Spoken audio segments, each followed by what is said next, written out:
பரவாயில்ல, அவர் நல்லா பண்ணியிருக்காரு. இவனா நல்லா பண்ணியிருக்காங்க. பாரதிராஜா சூப்பரா பண்ணியிருக்காரு. யானை வச்சு ஏதோ பண்றாங்க.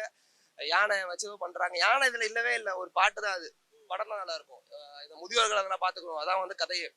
ஸோ அந்த கண்டென்ட்டை யானையை வச்சு பண்ணிட்டாங்க. அவ்வளவுதான். மிச்சப்படி எதுவும் இல்லை. மியூசிக் வந்து ஜிவியோட மியூசிக் தானே. ஒரே ஒரு பாட்டு தான் நினைக்கிறேன். நல்லா இருந்துச்சு. பரவாயில்ல. படம் நல்லா இருந்துச்சு ப்ரோ. சூப்பரா நடிச்சுக்கிறாங்க. மியூசிக்கு எல்லாம் சூப்பர். லாஸ்டா லென்த்தா எடுத்துன்னு போயிட்டா கிளைமேக்ஸ்ல காமிக்கிறாங்க படமே. ஏன்னா வந்து லாஸ்டா சாவடிக்கிற மாதிரி அந்த ஊர்ல இருந்து காப்பாத்துறாங்க. ஜிவி பிரகாஷ் வந்து அதை காப்பாற்றுறாங்க. Super super super. எல்லாருமே நல்லா நடிச்சிருக்காங்க. அந்த 5-6 பேருமே மெயின் கேரக்டர்ஸ் செமையா. அவங்க வந்து அந்த கேரக்டருக்குன்னு நடிக்காம லைவா பண்ணிருக்காங்க. கேரக்டருக்குள்ள வாழ்ந்திருக்காங்க. அதான் அந்த கேரக்டருக்கு மேட்சிங்காகவும் இருக்கு. அதனால நல்லா இருக்கு.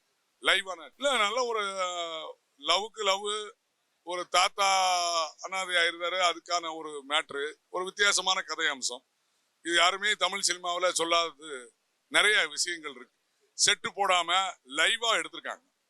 அதனால படம் ரொம்ப கிட்டடிக்க நிறைய வாய்ப்பு இருக்கு. வாழ்த்துக்கள். ஆனா பார்க்கக்கூடிய படங்க நல்ல மனித உணர்வுகள்ல புரிஞ்சுக்கிட்டு அதுக்கு தக்க ஒரு அருமையா இருக்கு. நீண்ட இடைவெளிக்கு அப்புறம் ஒரு நல்ல படமா இந்த படம் வந்திருக்குங்க. இயக்குனருக்கெல்லாம் வாழ்த்துங்க. தயாரிப்பாளருக்கு இயக்குனருக்கும் வாழ்த்துங்க.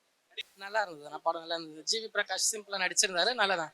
மியூசிக் அவரே போட்டதுனால அவருக்கு இந்த படத்துக்கு ஏற்ற மாதிரி கரெக்டாக போட்டிருந்தாரு. அந்த ஃபாரஸ்ட்டும் கரெக்டாக பார்த்து கதை ஒன்றும் பெருசாக இல்லை. அந்த ஃபாரஸ்ட் தான் வனவிலங்கு தான். அவங்க அந்த வனம் மக்களுக்கு இந்த படத்தை கொடுத்துருக்கலாம். இன்னும் கொஞ்சம் அந்த மக்களையும் கொஞ்சம் காமிச்சிருக்கலாம். மற்றபடி இதை காமிச்சது கரெக்டாக தான் காமிச்சிருக்காங்க. மற்றபடி இதெல்லாம் படம் இல்லாமல் ஓகே தான். தேங்க்யூ.